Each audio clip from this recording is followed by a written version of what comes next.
In this video, we'll explore the Book of Numbers. A subtitle that I would offer for the Book of Numbers is Road Testing the Relationship, that is, the Sinai covenant relationship developed between the God of Israel and the nation of Israel.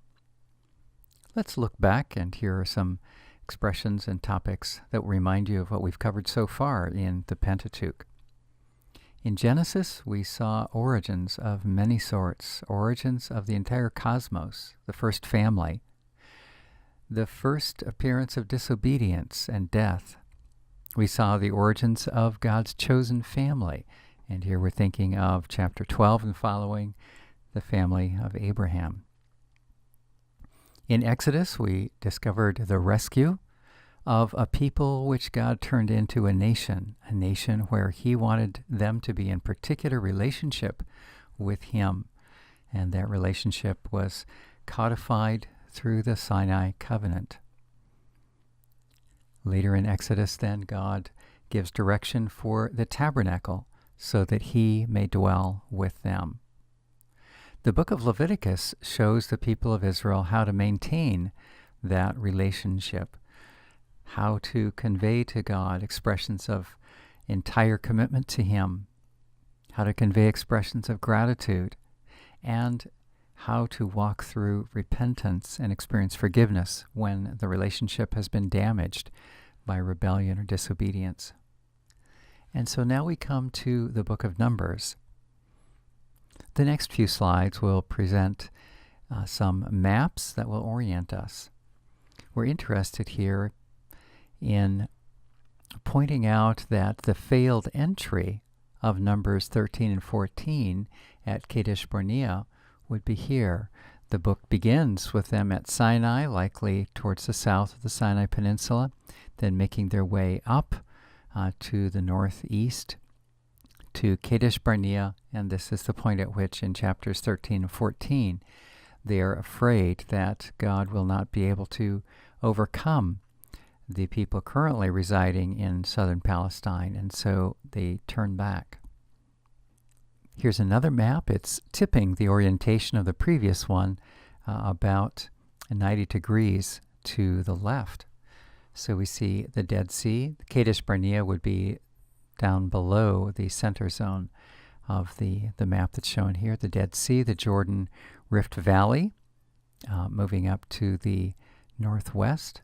It travels north, but it's to the left and upper in the orientation of this map.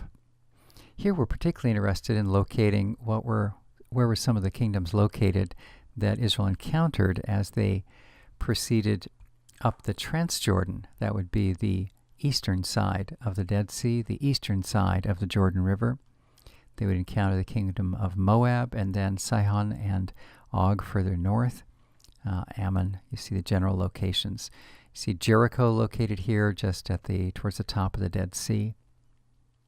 Samaria later will become the capital of the northern kingdom. You see Jerusalem here in the lower left center. Here's another map, again tipping it to the right, 90 degrees. This will give us an idea of the route that Israel traveled as it was beginning the conquest, moving up the Transjordan. Israel entered the territory of the Amorites when it crossed the Arnon River that you see close to the town of Dibon. Then following the red route up to the right, they moved to Heshbon, and here they conquered Sihon. Eventually they came to Bashan, which is up above and to the right, to the east of the Sea of Galilee. Sea of Galilee is just off the map in the upper right of this map. Og is a king that they defeated at Edrei. And then they make their way to Shittim in the plains of Moab, so retracing their steps, heading eventually to Shittim, which is located just at the top of the Sea of Galilee. The first photo is from here on the west side of the Dead Sea. Standing in that position and looking across the Dead Sea, and that position is at Masada, much later refuge that was built, used by Herod. This brown region in the foreground with the dirt ramp, that is Masada itself. So here we are on the west side of the Dead Sea. The blue zone is the Dead Sea. And then the hills that rise to the east are Moab. And now a photo that captures a bit of this region here on the far side of the Dead Sea. It's a bit difficult to see the hills, but once again we're looking across. We're on the west side of the Dead Sea, and we're looking across to the Moab hills. You can see them rising about on this line there to the east. Terrain is quite barren, isn't it, on the shores of the Dead Sea. And the last photo will be taken from the west side of the Jordan, looking across the Jordan Valley, especially looking for this rift, this valley, here labeled as Penuel. Here it's labeled Peniel. And the dip that you see in these mountains on the Transjordan, this dip indicates where the Peniel or the Jabbok River is flowing down towards the Jordan. You're not able to see the Jordan River. It would be in the far foreground. It looks like we are seeing the difference between a near bank and a far bank. It's possible Jordan is flowing there, or it might be even further where you see some of the greenery further beyond. This is the sort of terrain of the Jordan Valley, looking across then at the point of Peniel and Jabbok. Peniel would be recalling when Jacob wrestled with the supernatural being. We'll pick up just a couple of historical features, the first of which is the wilderness toponyms. In Numbers 33, we're provided with an itinerary, a condensed list of the various stopping places. Place names are known as toponyms. So we have this collection of toponyms indicating the staging of Israel as it moved through the wilderness. And scholars tell us that the toponyms we encounter in 44 through 49 have been attested in Egyptian texts of the late Bronze Age. Let's take a look first to see that passage. Here you have it. It reads, "They set out from Oboth, camped at Iye Avarim in the territory of Moab, from Iyim, camped at Dibon Gad," and so forth. Scholars tell us as they look at lists of place names, toponyms in Egypt, we find a remarkable resemblance to this list. We're not suggesting by this that the Egyptian materials confirm the event of the wilderness wanderings. We're just saying they know of the same places in that era. If you're wondering what these kind of toponym lists can look like, we'll take you into the temple complex at Luxor, south along the Nile. This is the marvelous columns of Luxor. And here we have one of the monarchs who is indicating that he has control of certain prisoners. He is grasping their hair together, and you see little faces here down where he is grasping. These are prisoners of his. See a little more clearly here. And he has a sort of a mace-like weapon that you see upraised in his, looks like that would be his left hand. Now, this is the list of toponyms. This is one of them. And it's a list like this that helps to confirm the Middle Bronze Age reliability of the list that we see in Numbers. Look at this, just row upon row, all these registers. We'll close in on this, but notice how similar they are. We have within these ovals little indications of either a geographical feature or the name of a group or the name of a city. And it's symbolized by a human figure.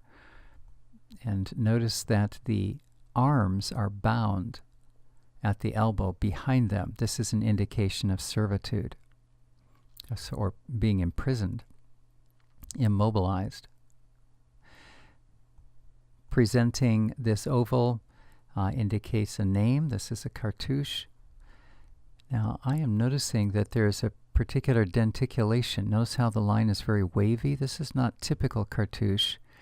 I believe this may indicate that these are regions rather than simply people names.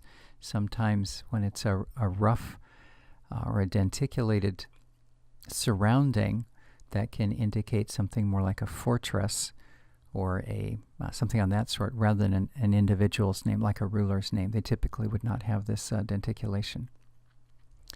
So what we have here is an Egyptian authority, an Egyptian monarch, saying these are either, well, as they're presented here, these are people groups that I have subdued.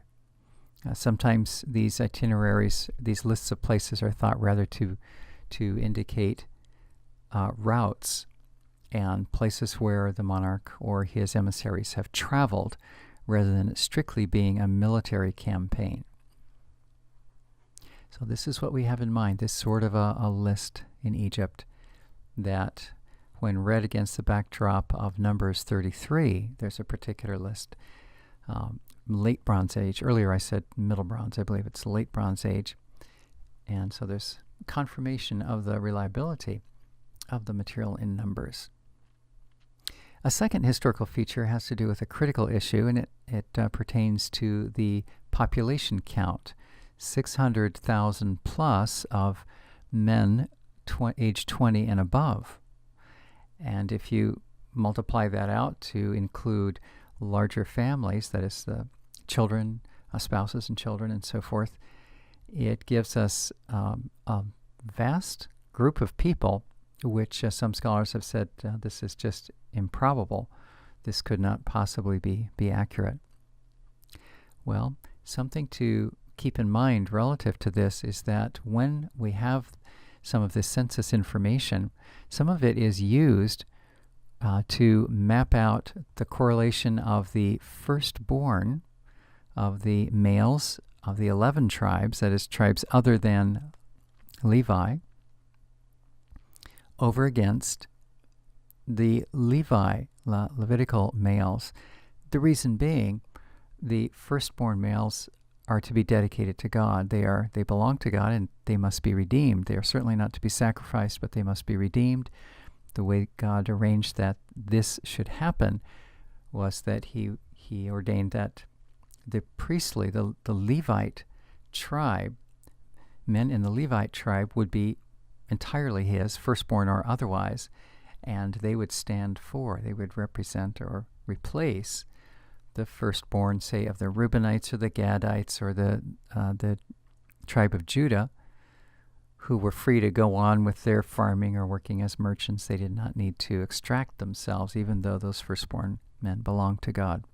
Well, in order to determine whether or not there was a close correlation, they counted all the males of the other tribes who were firstborn and balanced it over against all the males, firstborn or otherwise, of the Levites, and we have this figure of 273.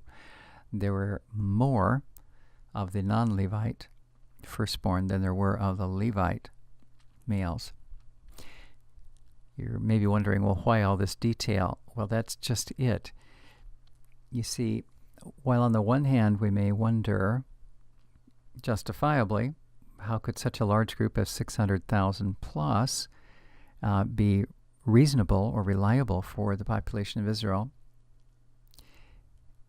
And some are inclined to think of that as symbolic or figurative. But when we come down to this other 273, that is such a narrow and precise figure that by extrapolation, by analogy, it seems like the writers seem to have intended us to take the 600,000 as a literal figure as well. Well, that's just a little edge of that particular discussion. The last historical feature has to do with the reference to the prophet Balaam that turns up across the Jordan. So he's in the same territory as we encounter him in the biblical material. It comes to us from the region known as Deir Allah. In that particular inscription, which some suggest may be a temple dedicatory or temple foundation sort of inscription, he is identified as a seer. So not only do we encounter the name, and he's in the right territory, he's got the same occupation. He's not an Israelite. The Deir Allah inscription dates to the 8th century BC. We're not suggesting that he lived at that time. We're saying that an inscription made in the 8th century knows of the Balaam tradition outside of Israel. So he's attested as a historic figure, or at least he has a reputation much later on. This is a fascinating sort of confirmation for this personality that we meet in Numbers, beginning in Numbers 22, when Balak contracts for him to curse Israel. And now let's make a few literary observations. The first literary feature you'll recognize as being similar to what we've encountered in Exodus and Leviticus, and that is that we find an intermingling of narrative and instructional or legislative types of materials. In this case, there are 8 segments that are instructional. They're interspersed with a fairly substantial amount of narrative. Another interesting feature is what amounts to a credit, a footnote credit. We might think of it in modern terms, acknowledging that there is material that Numbers is drawing from, namely the Book of the Wars of Yahweh. We see this referred to in chapter 21, verse 14. Here you see chapter 21 and verse 14 reads, "Wherefore it is said in the book of the wars of the Lord," and then a brief quotation follows. So this is acknowledging a source which contains related material to that being presented in Numbers. That passage, together with some poetic passages, represent a very old style of Hebrew. That is, the vocabulary or the grammar which is used reflects an older way of expressing things. Now, when we encounter that within a historic book, it gives us a sense that they are drawing from something earlier. They have a source that is helping them with the current composition. One feature that we should be aware of regarding the arrangement of material within the book of Numbers is this. For the most part, when we are given a date stamp, something that indicates when a particular narrative event happened, for the most part, it's running in chronological sequence. One piece, and you see it highlighted in yellow on the screen before you, one piece is out of order. The writer wanted the census, the first census, to come right at the outset, even though he tells us that this happened later in chronological sequence. Thus, the earliest timestamp that we have is provided in chapter 7, having to do with tabernacle construction. That would be in the 2nd year. We're not given the day, but in the 1st month, 2nd year. Passover in chapter 9 is also 1st month of 2nd year. But the census, which was actually delivered to us in the very first verse, why, that happened after the Passover event chronologically. It's 2nd month of the 2nd year. Outside of this, material is presented chronologically as at any point when chronological flags or tags are given to us. The next discussion of Numbers has to do with the themes of organization disorganization, and encounter with enemies. And looking at Numbers through these lenses helps us to appreciate the variety of material that we have there. Otherwise, it can be a bit difficult to get our minds around it and have any sense of what is the cohesion in Numbers. That discussion, organization, disorganization, and encounters with enemies is reserved for the next video.